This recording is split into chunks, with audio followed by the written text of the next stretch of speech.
Okay, our anchorage here is at Bishino. And the bay we're in is Warbs Bay. Now, as we travel west out of Warbs Bay, we go over to an island about 2 kilometres out called Diamond Island. Another rock island.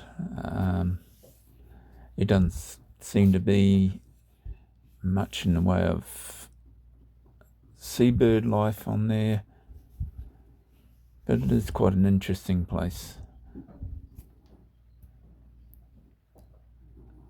Bishino is very weather dependent to whether you do have a good anchorage there. We struck it at the right time there with southerlies blowing, which was the way to go. Northeasterlies, you're going to get a swell rolling in quite badly into there. Diamond actually has a connecting piece to the mainland there, sandbank at low tide, so you can walk out to Diamond Island, as you'll see in the video.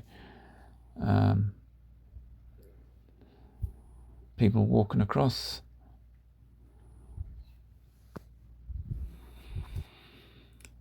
Bishino is quite a very spread out town actually, for its size. Quite surprising. It is well known for its blue penguin roosting ground, which is down this end along the beach along here. Is one of the areas where they'll do tours at night time, as well as up at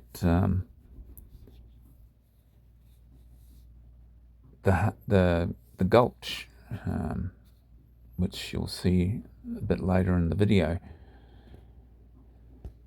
But Bishino Township has everything there.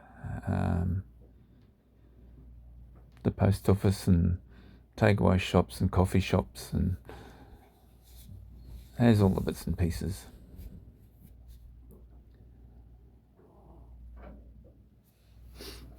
As with most of Tasmanian waters, now we're down there, the waters are crystal clear, as you can see in the videos.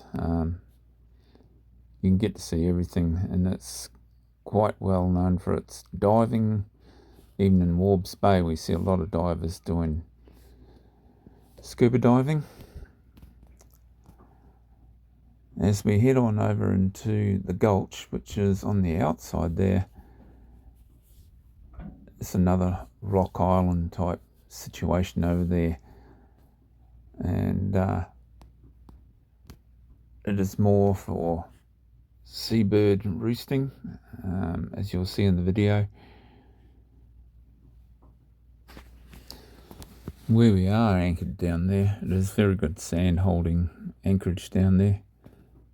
Quite a few moored boats which stay in there. There's also a lookout walk.